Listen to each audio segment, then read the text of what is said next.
Okay, so this is empirical versus molecular formulas. So an empirical formula is the simplest whole number ratio. Molecular formula is a formula that actually exists in nature, in real life. And so sometimes they can be the same, but sometimes they're different. So for instance, examples of empirical formulas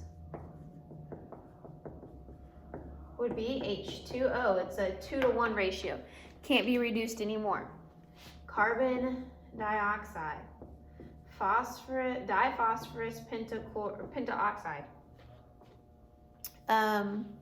We could do some more. That would be HO, things like that. Now the molecular formulas, so some of these are molecular. So molecular formulas, what actually exists.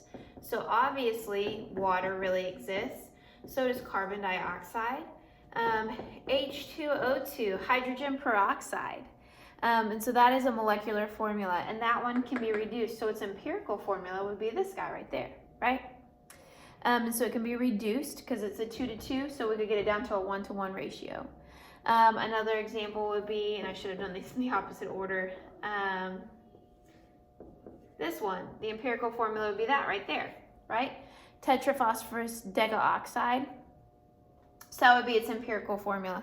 And so molecular formulas are just ones that really exist in nature. I don't necessarily expect you to know what really exists in nature, but if I give you one that can be reduced, I expect you to recognize that it's a molecular formula because it can be reduced. And if I give you one that cannot be reduced, I expect you to recognize that that is an empirical formula. Does that make sense? So not all molecular formulas can be reduced further, but if I want you to identify one, I'm going to make sure that it is one that can be. Now then, the definitions are great and dandy, but we also need to know how to calculate them. And so we can calculate empirical formula from percent composition. Now then, if I tell you a percent of something, sometimes it gets really confusing, but that's okay. We don't need to make things confusing. Percent is always out of 100. And so whenever somebody tells me percent, I'm just gonna assume a 100-gram sample. So that's actually step one.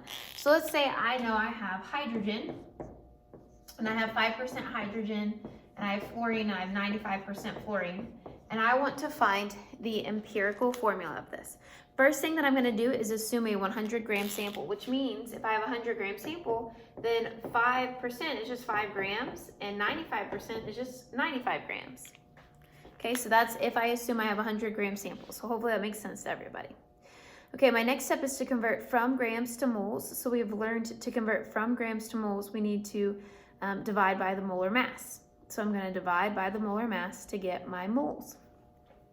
Why? Because it makes units cancel. So if I have 5 grams of hydrogen and I divide by the molar mass of hydrogen, which is grams per mole, then grams cancel grams, and now I have moles. So I'm going to do that. So I'm going to divide by 1.008, and this one I'm going to divide by 19.00, and it's going to get me moles. So step one, assume 100-gram sample, so that just lets you change your percents to grams. And then step two is to divide by their molar masses, get them into moles. So when I do that for hydrogen, 5 divided by 1.008 is 4.96, which pretty much is 5, right? But 4.96 moles. And then for the other one, we're going to take 95 divided by 19, and we get exactly 5 moles. So now then, my next step, it says, is to divide by the molar amounts by the smallest molar amount.